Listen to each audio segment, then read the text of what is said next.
बाबा जी और हुजूर जी की प्यारी संगत जी, राधा स्वामी जी, स्वागत है आपका हमारे चैनल भजन मार्गम में। संगत जी, इस संसार में कोई भी जीव ऐसा नहीं है जो कह सके कि उसकी जिंदगी में केवल सुख ही सुख है। वास्तव में हमारे भाग्य में दुख और सुख दोनों ही लिखे हुए हैं और हमारे कर्मों के अनुसार हमें उनका फल भोगना पड़ता है। अच्छे कर्मों का सुख मिलता है और बुरे कर्मों का हिसाब दर्द सहकर चुकाना पड़ता है। बहुत से लोग इस माया के नाटक में उलझकर सिर्फ भोग में व्यस्त हैं, खाना पीना, कमाना, बच्चों की चिंता, क्योंकि उन्हें अभी यह एहसास नहीं हुआ कि मनुष्य जीवन क्यों मिला है। वहीं कुछ साधक जिन्होंने दुनिया की सच्चाई को समझा, वे जानते हैं कि यह संसार केवल दुखों और परेशानियों का घर है। अप्रिय अनुभव, पारिवारिक समस्याएं, धन की चिंता और शरीर के कष्ट। ऐसे में उनके मन में जागता है कि हमें परमात्मा की भक्ति करनी चाहिए, अपने सच्चे धाम को प्राप्त करना चाहिए। पर सवाल यह उठता है कि क्या हम इसे केवल शब्दों में कहते हैं या दिल से महसूस करते हैं? क्योंकि जब एक पूर्ण सद्गुरु नाम का रहस्य बताते हैं और मुक्ति का मार्ग दिखाते हैं तो ये कोई छोटी बात नहीं है। हमें यह अनुभव भी होता है कि हमें मालिक के माध्यम से इस मार्ग पर लाया गया है, पर फिर भी हम अपने लक्ष्य से भटक जाते हैं। भक्ति करना चाहते हैं पर बहाने बनाते हैं और साधना में पूरी तरह जुट नहीं पाते। हम अक्सर सोचते हैं भजन सुमिरन करना इतना कठिन क्यों लगता है। यह विशेषकर उनके लिए है जिनका भजन सुमिरन नहीं बन पाता और जिनके आध्यात्मिक प्रयास सफल नहीं दिखते। संत कबीर साहिब ने कहा, साधो सहज समाधि भली। यह कथन हमारे लिए कभी कभी अजीब लगता है क्योंकि हमारी दृष्टि से समाधि सहजता से घटती नहीं। फिर भी संत कबीर यह क्यों कहते हैं कि समाधि में चले जाना बिल्कुल सहज और सरल है। जैसा कि आप अपने जीवन में अनुभव करते हैं, भजन सुमिरन करते समय अक्सर असहजता होती है। टांगों में दर्द, पैर सुन्न होना, सही तरीके से बैठ न पाना, मन की व्याकुलता और अनियंत्रित विचार हमारी साधना में बाधा डालते हैं और ध्यान की गहराइयों में उतरना कठिन हो जाता है। संत कबीर हमारी इस स्थिति को समझते हैं। उन्होंने हमारी सीमाओं, असहजताओं और मानसिक बाधाओं को देखकर यह सरल सत्य बताया, सहज समाधि भली। उनके शब्द यह संदेश देते हैं कि भले ही साधना कठिन प्रतीत हो, सही दृष्टि, सतत अभ्यास और गुरु की कृपा से भजन सुमिरन करना बिल्कुल सहज और सुलभ हो सकता है। जब हम यह समझकर प्रेम और श्रद्धा के साथ साधना करते हैं तो हमारे मन में अड़चनें कम होती हैं और आत्मा धीरे धीरे अपने वास्तविक स्वरूप की ओर बढ़ती है। संगत जी, इस पूरी वीडियो में हम विस्तार से जानेंगे कि कैसे हम ध्यान की गहराइयों में उतर सकते हैं, अपने मन की बाधाओं को समझ सकते हैं और जिनका भजन सुमिरन नहीं बनता उनके लिए इसे संभव कैसे बनाया जा सकता है। हम समझेंगे कि साधना को सहज और फलदायी बनाने के उपाय क्या हैं। संगत जी, आगे बढ़ने से पहले आपसे एक छोटी सी विनती है। जल्दी से हमारे चैनल भजन मार्गम को सब्सक्राइब जरूर करें ताकि ऐसे ही आध्यात्मिक ज्ञान आप तक निरंतर पहुंचता रहे। संगत जी, संत कबीर कहते हैं, साधो सहज समाधि भली। पर हमारे मन में अक्सर यही ख्याल बैठ जाता है कि समाधि कोई बड़ी कठिन बात है। केवल कठिन ही नहीं बल्कि असंभव। यह विचार हमने खुद अपने मन में पैदा कर लिया है। कोई ज्ञानी या सद्गुरु नहीं कहता कि समाधि कठिन है। यह हमारी ही तरकीब है। हम जो काम करना नहीं चाहते उसे हम असंभव और कठिन बता देते हैं। जब हम किसी चीज को कठिन कहते हैं तो इसका अर्थ ये होता है कि हम उससे बचना चाहते हैं। जैसे हम कहते हैं, यह होने वाला नहीं है, ये मेरे बस की बात नहीं है, ये बहुत मुश्किल है। हम मोक्ष, निर्वाण, आनंद और सचखंड की प्राप्ति को भी इसी दृष्टि से देखते हैं। जब सांसारिक सुख और सफलता हमारे जीवन में नहीं मिलती तो हम सोचते हैं परम आनंद कैसे मिलेगा। हमारे मन में यह धारणा बन जाती है कि यह असंभव है। हमारी सोच ऐसी बन जाती है कि जैसे संसारिक धन और तरक्की ही नहीं मिल रही, वैसे ही परमधाम की प्राप्ति और भक्ति में भी हमारी कोई उपलब्धि नहीं होगी। छोटी छोटी साधनाएं नहीं हो रही, द्वार नहीं खुल रहा, चाबी नहीं लग रही तो विराट का द्वार कैसे खुलेगा। कठिन है, असंभव है। इसी कारण हम भजन सुमिरन की बैठकें स्थगित कर देते हैं। और अपनी साधना को टालते रहते हैं। है ना संगत जी? आप पूरी तरह सहमत होंगे इस बात से। इसलिए ध्यान देने वाली बात यह है कि जब हम किसी चीज को कठिन या मुश्किल कह देते हैं तो वास्तव में हमारे प्रयोजन क्या हैं? क्या यह वस्तुतः कठिन है या हम उससे बचना चाहते हैं? या फिर कहते हैं अभी मेरा समय नहीं आया, अभी मुझे इसे करना नहीं है। यही वह मनोवैज्ञानिक बाधा है जो साधना और भजन सुमिरन में हमारे मार्ग को अवरुद्ध करती है। संत कबीर हमें यही सिखा रहे हैं कि समाधि सहज है और केवल हमारी गलत सोच, आलस्य और बचने की प्रवृत्ति ही उसे कठिन और असंभव बना देती है। जब हम अपने मन की इस व्याकुलता को समझेंगे तभी हम भजन सुमिरन में सहजता और गहराई से उतर पाएंगे। संगत जी, आप अच्छी तरह जानते हैं कि लोग कहते हैं शांति चाहिए, और जब मन अशांत होता है तो सत्संग में समझाया जाता है थोड़ा ध्यान करो, भजन सुमिरन करो, भीतर डूबो। यही वही मार्ग है जो शांति की ओर ले जाता है। पर सच यह है कि लोग कहते हैं समय नहीं है। संगत जी, ध्यान की ओर समय नहीं है, पर अशांति के लिए समय हमेशा है। शांति मुफ्त में नहीं मिलती, जैसे कोई प्रसाद दे दे। हाँ, अशांति तो हर जगह मुफ्त में उपलब्ध है। आप घर से बाहर निकलिए, मोबाइल उठाइए, यूट्यूब खोलिए, फेसबुक देखिए, पूरी दुनिया की अशांति एकदम मुफ्त में आपके पास आ जाएगी। शांति कोई लड्डू नहीं है जो मिलते ही मिल जाए, लेकिन अशांति हर कोने में आपको मिलती है। संगत जी, यही लोग समय की शिकायत करते हैं। वही सिनेमा घरों में लाइन में खड़े हैं, होटल में समय बिताते हैं, ताश खेलते हैं, मोबाइल पर इंस्टाग्राम और यूट्यूब में घंटों गंवाते हैं, टीवी सीरियल्स देखते हैं, अखबार बार बार पढ़ते हैं, ईमेल और व्हाट्सएप चेक करते हैं। और जब उनसे पूछा जाता है ध्यान क्यों नहीं करते, तो वही अचानक कहते हैं समय नहीं है। संगत जी, ये समझ लीजिए, समय सबके पास बराबर है। 24 घंटे किसी के पास ज़्यादा नहीं, किसी के पास कम नहीं। अगर बुद्ध ने 24 घंटे में ज्ञान पाया, बाबा जी ने पाया, तो आप भी पा सकते हैं।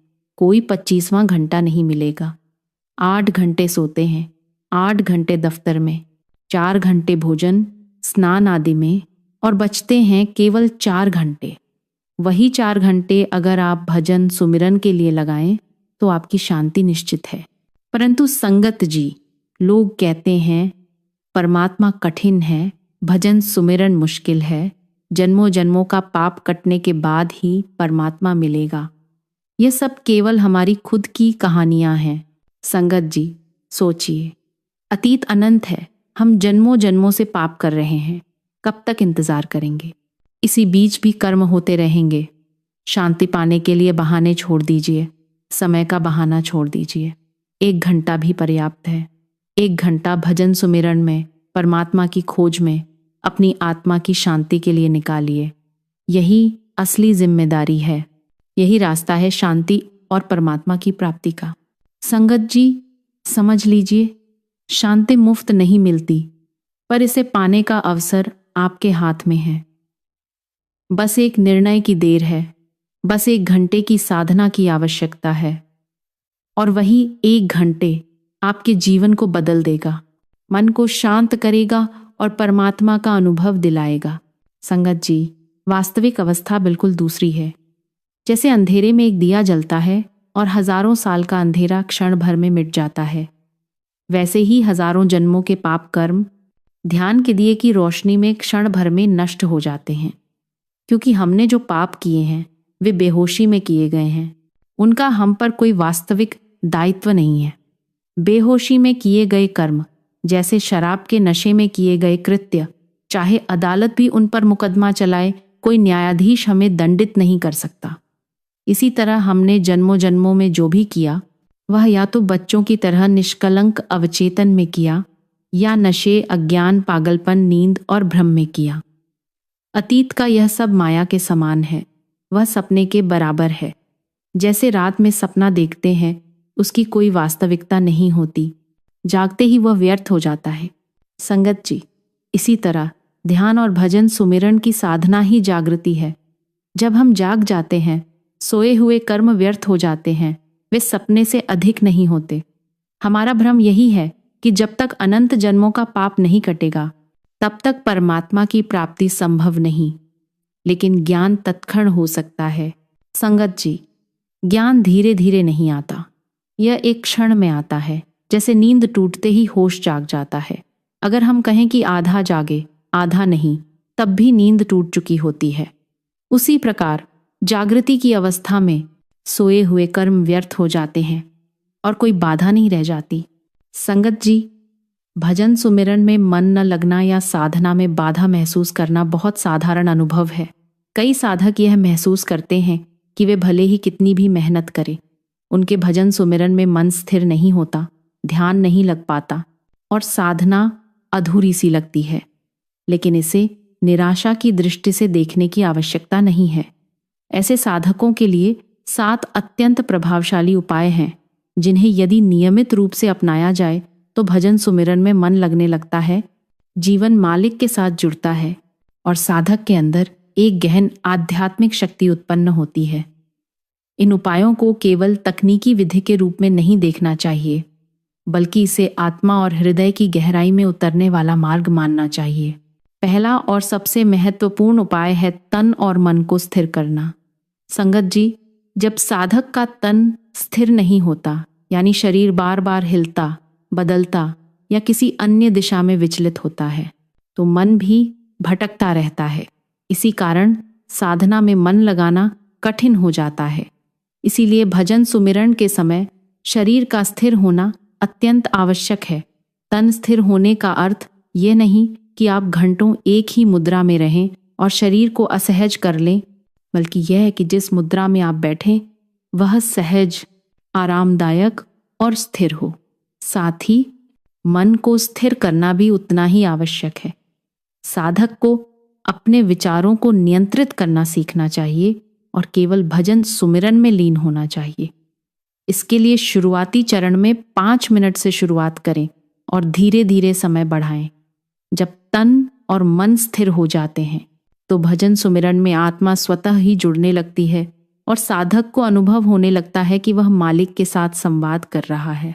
दूसरा उपाय है रीढ़ की हड्डी सीधी रखना।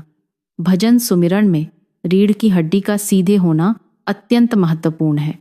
यह केवल शारीरिक स्वास्थ्य के लिए ही नहीं, बल्कि ध्यान और साधना में ऊर्जा के प्रवाह के लिए भी जरूरी है।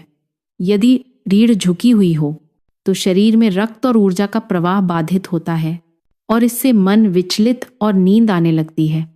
इसलिए साधक को चाहिए कि वह सही आसन अपनाए।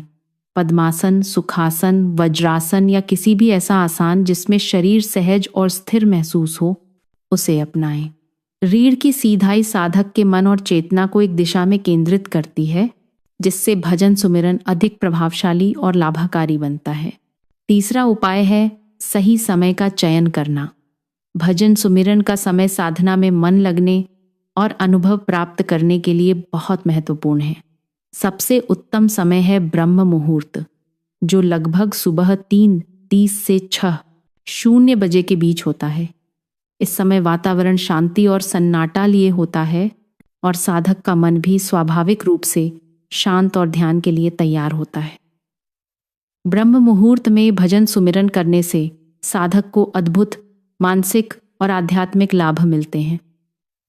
संगत जी, कई बार साधक कहते हैं कि सुबह जल्दी उठना कठिन है, लेकिन जब आप इसे नियमित रूप से अपनाते हैं तो शरीर और मन दोनों इसकी आदत डाल लेते हैं और आपका दिन भी ऊर्जा और शांति से भर जाता है। चौथा उपाय है ध्यान की सही विधि अपनाना। केवल शब्दों का उच्चारण या भजन का जप करना पर्याप्त नहीं है। साधक को अपने हृदय में भाव उत्पन्न करना होगा। जैसे जैसे शब्द हृदय में उतरते हैं, मन अपने आप शांत और स्थिर हो जाता है। इसके लिए छोटे छोटे चरणों में ध्यान करना लाभकारी है। पहले शब्दों पर ध्यान दें, फिर उनके भाव और अंतर्मन में उतरने पर ध्यान दें। यदि मन भटकता है तो उसे मजबूरी या अपराधबोध के साथ न देखें, केवल धीरे धीरे उसे वापस भजन सुमिरन की ओर लाएं। ध्यान का यह अभ्यास साधक के अंदर गहरी संवेदनशीलता और एकाग्रता उत्पन्न करता है। 5वां उपाय है संगत और सत्संग का महत्व। अकेले प्रयास करने से मन स्थिर होना कठिन हो सकता है, लेकिन यदि साधक सत्संग में समय बिताए, भजन सुमिरन में शामिल हो और गुरु की वाणी सुने, तो मन अपने आप स्थिर और जागरूक हो जाता है। सत्संग साधक को प्रेरित करता है, उसकी भक्ति को मजबूत करता है और साधना में निरंतरता बनाए रखता है। जब साधक सत्संग के माध्यम से अनुभव करता है कि अन्य साधक भी भगवान के स्मरण में लीन है, तो उसका मन स्वयं ही ध्यान और भक्ति में स्थिर होने लगता है। छठा उपाय है सेवा और समर्पण का अभ्यास। संगत जी, सेवा करने से अहंकार कम होता है, मन में प्रेम और श्रद्धा बढ़ती है और यह भजन सुमिरन में मन लगाने में मदद करता है। सेवा केवल दूसरों के लिए नहीं, बल्कि अपने भीतर के स्वार्थ और संकुचन को भी कम करने का साधन है। जब साधक अपने जीवन में दूसरों की भलाई के लिए समय और प्रयास देता है, तो उसका मन स्वाभाविक रूप से पवित्र और शुद्ध हो जाता है। इसी के साथ सच्चे हृदय से मालिक के प्रति समर्पण भी अत्यंत आवश्यक है। जब साधक समर्पण भाव के साथ भजन सुमिरन करता है, तो ध्यान स्वतः ही गहरा होने लगता है और मालिक का अनुभव हृदय में स्पष्ट रूप से उत्पन्न होता है। सातवां और अंतिम उपाय है शारीरिक और मानसिक स्वच्छता। भजन सुमिरन से पहले शारीरिक और मानसिक स्वच्छता रखना आवश्यक है। शरीर साफ, वातावरण शांत और मन हल्का होने पर ही ध्यान गहरा होता है। मानसिक स्वच्छता का अर्थ यह है कि साधक अपने मन से सभी व्यर्थ की चिंताओं, अपराधबोध और तनाव को निकालकर केवल भजन सुमिरन में लीन हो। संगत जी, जब ये 7 उपाय नियमित रूप से अपनाए जाते हैं, तन स्थिर, मन स्थिर, रीढ़ की हड्डी सीधी, आसन सही, समय सटीक, ब्रह्म मुहूर्त में साधना, सत्संग और सेवा के माध्यम से समर्पण, तो भजन सुमिरन का अनुभव अत्यंत गहन और प्रभावशाली हो जाता है। साधक जब इन उपायों को अपनाता है, तो केवल भजन सुमिरन में ही लाभ नहीं होता, बल्कि पूरे जीवन में परिवर्तन अनुभव होता है। मन शांत और स्थिर होता है, निर्णय स्पष्ट और विवेकपूर्ण होते हैं और साधक का जीवन ईश्वर की कृपा और मार्गदर्शन से भर जाता है। यह मार्ग अत्यंत दमदार और सिद्ध है संगत जी, और इसे अपनाकर कोई भी साधक अपने जीवन में शांति, स्थिरता और ईश्वर के साथ गहन जुड़ाव का अनुभव कर सकता है। संगत जी, इसी कारण संत कबीर कहते हैं, साधो सहज समाधि भली, व्यर्थ असहज मत बनो। व्यर्थ में शीर्षासन करके खड़े मत हो जाओ, व्यर्थ उपक्रम मत करो। सत्य मार्ग सरल और सीधा है, असत्य उलझा हुआ और दूर है। सत्य तो पास है, सुलझा हुआ है, केवल हमारा मन उलझा हुआ है, इसलिए उलझन दिखाई पड़ती है। जब मन सुलझ जाएगा, सत्य बिल्कुल साफ और स्पष्ट हो जाएगा। संगत जी, समझिए, साधना, भजन सुमिरन और ध्यान ही जागृति की अवस्था है। सोए हुए कर्म व्यर्थ हैं, पाप बाधा नहीं डाल सकता। जैसे शीशा स्थिर है, पर हम हिलते रहें तो हिलता दिखता है, वैसे ही असत्य उलझा हुआ है और सत्य सुलझा हुआ है। साधो सहज समाधि भली, सरलता और सत्य में रहो, व्यर्थ के कर्म और बहाने छोड़ दो। यही मार्ग है परमात्मा की प्राप्ति और शांति का। तो संत कबीर कहते हैं, साधो सहज समाधि भली। सहज समाधि का अर्थ यही है कि हम जैसे उठते हैं, बैठते हैं, चलते हैं, जीते हैं, वही जीवन साधना बन जाए। इसके लिए अन्य कोई कठिन प्रयास करने की जरूरत नहीं। उठते समय होश से उठें, बैठते समय जागृत अवस्था में बैठें, चलते समय सचेत और सजग रहें। अगर मंदिर जाएं, पूजा करें, प्रार्थना करें, लेकिन स्मरण जीवन के हर क्षण में ना बना रहे तो लाभ नहीं। मंदिर में बैठना पर्याप्त नहीं है अगर स्मरण वही ना हो जो जीवन में होना चाहिए। संगत जी, एक सूफी कहानी भी है जो इस बात को समझाती है। एक आदमी बहुत भक्त था, सूफी फकीर का, लेकिन उसकी पत्नी धर्म के मामले में असंवेदनशील थी। कभी धर्म चर्चा नहीं सुनती, संतों के दर्शन नहीं देखती, न मंदिर न मस्जिद में ध्यान देती। पति चिंतित था कि पत्नी भी धार्मिक हो जाए। उसने गुरु से कहा, मैं थक चुका हूं, अब आप आए, शायद आप ही उसे जगा सकें। गुरु हंसे, फिर भी सुबह आए और पूछा, तुम ध्यान में क्यों उत्सुक नहीं हो? पत्नी हंस दी और बोली, आप समझकर भी पूछ रहे हैं। मेरे पति को बाहरी चीजों से हटाओ और ध्यान में लगाओ। फकीर ने पूछा, वे अभी कहाँ हैं? पत्नी ने बताया, बाजार में हैं, जूते खरीद रहे हैं, मोची से झगड़ा हो गया।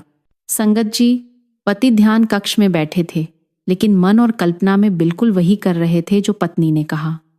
माला हाथ में लिए ध्यान करते हुए भी विचारों में बाजार, मोची और झगड़ा जीवन था। यही सिखाता है कि मंदिर में बैठकर भी दुनिया में हो सकते हैं और दुनिया में रहकर भी ध्यान में रह सकते हैं। संगत जी, सवाल यह नहीं कि हम कहाँ हैं, सवाल यह कि हम क्या हैं। चेतना, स्मरण और सुमिरन कहाँ है? दुकान में बैठकर भी परमात्मा का स्मरण हो सकता है। रास्ते पर चलते समय भी स्मरण बनाए रखा जा सकता है। भोजन करते समय भी, बिस्तर पर सोते समय भी स्मरण बना रह सकता है। स्मरण धीरे धीरे हृदय में समा जाए। मानना कठिन लगे तो यह हमारी कठिनाई है, हम ही इसे कठिन बना रहे हैं। मानेंगे तो बदलना पड़ेगा, मानेंगे तो खोज करनी पड़ेगी। यही कारण है कि अधिक लोग नास्तिक हैं। नास्तिकता का अर्थ यही है कि मानते ही नहीं, इसलिए झंझट और खोज दोनों से बचते हैं। अगर नास्तिक हैं तो परमात्मा का स्मरण नहीं करना, बल्कि अपना ही स्मरण करना। असली सवाल स्मरण का है किसका, यह भी प्रश्न नहीं होना चाहिए। राम का, रहीम का, कृष्ण का, बुद्ध का। केवल अपने स्मरण में सजग रहना मुख्य है। संगत जी, एक अंग्रेज कवि टेनिसन ने अपने संस्मरण में एक बहुत अनूठा अनुभव लिखा है। वह बताते हैं कि बचपन में उन्हें जल्दी सोने भेजा जाता था। घर के लोग देर तक जागते, लेकिन बच्चे को जल्दी सोने के लिए भेजा जाता। नींद नहीं आती, अंधेरे में डर लगता, कमरे का दरवाजा बंद कर दिया जाता और कहा जाता, सो जाओ। ऐसे समय में टेनिसन सोचते क्या करें। उनके पिता नास्तिक थे, प्रार्थना या परमात्मा का नाम नहीं सिखाया। फिर उन्होंने जो किया वह साधना का मूल अनुभव है। उन्होंने अपना ही नाम दोहराया, टेनिसन टेनिसन टेनिसन। धीरे धीरे इससे हिम्मत और गर्मी मिली, भय दूर हुआ और नींद आ गई। यही उनका पहला ध्यान था। बाद में उन्होंने जाना कि लोग इसे ध्यान कहते हैं। संगत जी, इससे समझिए अपना ही नाम। बोधपूर्वक स्मरण भीतर की शांत अवस्था तक पहुंचा सकता है। यहाँ सवाल ये नहीं है कि कौन सा नाम दोहराया जाए। सभी नाम उसी परमात्मा के हैं। टेनिसन का नाम, राम, राधा स्वामी, अल्लाह या कोई और नाम, सब उसी के हैं। काल भी, जीवन भी, मृत्यु भी, शैतान भी, बनाने वाला भी वही है। इसलिए तुम्हारा नाम भी उसी का है। हम अपना नाम दोहराएं या कोई अन्य नाम, परिणाम वही होगा। संगत जी, जब हम सुमिरन करते हैं तो एक बोधपूर्वक जागरूकता के साथ भीतर स्मरण उत्पन्न करना मुख्य है। जब भी दोहराएं, भीतर धीरे धीरे एक शांत अवस्था बनती है। यह दोहराने वाले और दोहराए जा रहे शब्द के बीच अंतर पैदा करता है। इस स्थिति को साधना में साक्षी भाव कहते हैं। साक्षी भाव में मुख सुमिरन कर रहा होता है और मन अपने मुख को सुमिरन करते हुए देख रहा होता है। यही ध्यान और भजन सुमिरन की असली शक्ति है। यही सरल, सहज और प्रभावी साधना है, बिना किसी जटिल नियम या बाहरी प्रक्रिया के। केवल जागरूक स्मरण के माध्यम से भीतर शांति और परमात्मा का अनुभव।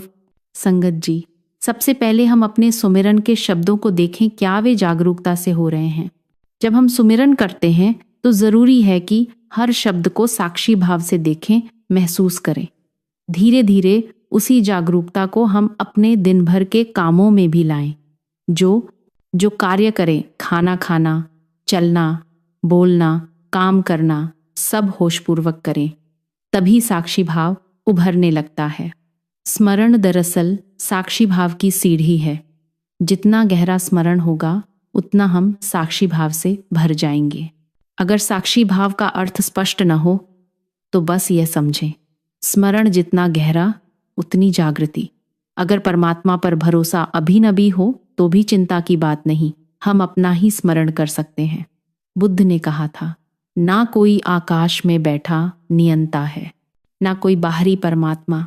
साधक होश से चलो, होश से बैठो, होश से उठो। बाबा जी की भाषा में कहें तो जागृति में चलो, जागृति में बैठो, जागृति से उठो।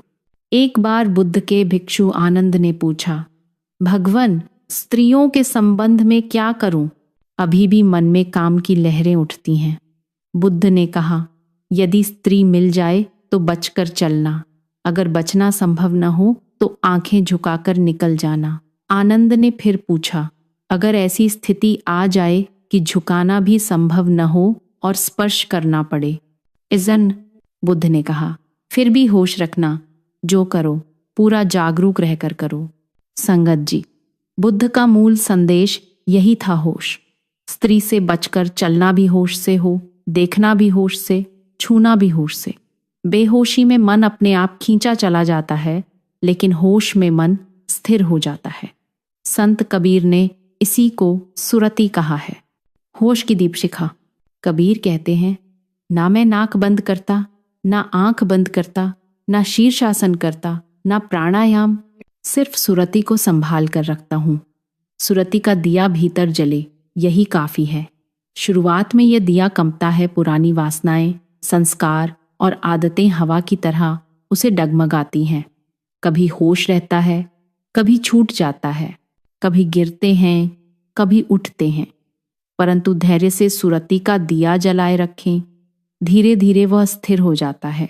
जब भीतर की चेतना डगमगाती है, वह ध्यान की स्थिति है। जब अकंप हो जाती है, वह समाधि है। फिर किसी असहज क्रम, शीर्षासन या प्रयास की आवश्यकता नहीं रहती, सिर्फ होश काफी है।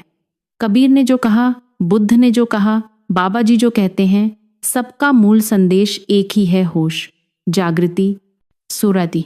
संगत जी, हम भी अक्सर कहते हैं कि ये मार्ग हमारे लिए नहीं, पर सच तो ये है कि भजन कठिन नहीं, ध्यान कठिन नहीं, बस हम ही बैठना नहीं चाहते। हमारा मन शांत नहीं होना चाहता, क्योंकि शांति में हमारा अहं पिघल जाता है। संगत जी, अब हम समझ गए हैं कि भजन सुमिरन में उतरने के लिए क्या करना है। सूत्र बहुत सरल है। हर क्षण साक्षी भाव में रहो, जागरूकता से हर कार्य करो, हर क्षण होश में रहो, सुरति का दिया भीतर जलता रहे, यही सच्चा ध्यान, यही सच्चा सुमिरन है। संगत जी, अगर इस वीडियो ने आपके हृदय में किसी प्रकार की प्रेरणा जगाई है, अगर आपके भीतर मालिक से मिलने की कोई तड़प जागी है, तो कृपया इसे केवल अपने तक सीमित न रखें। इसे संगत में जरूर साझा कीजिए। क्या पता किसी की रुकी हुई आध्यात्मिक यात्रा को यह वीडियो आगे बढ़ा दे। और आपसे एक नम्र विनती है, कृपया हमारे चैनल भजन मार्गम को सब्सक्राइब जरूर करें। हमारी यह छोटी सी सेवा आपको रोजाना आध्यात्मिक प्रेरणा देने की तभी सफल होगी जब आपका साथ और आपका आशीर्वाद हमारे साथ रहेगा। तो मिलते हैं अगली वीडियो में एक नए आध्यात्मिक रहस्य और गहरे अनुभव के साथ। राधा स्वामी जी।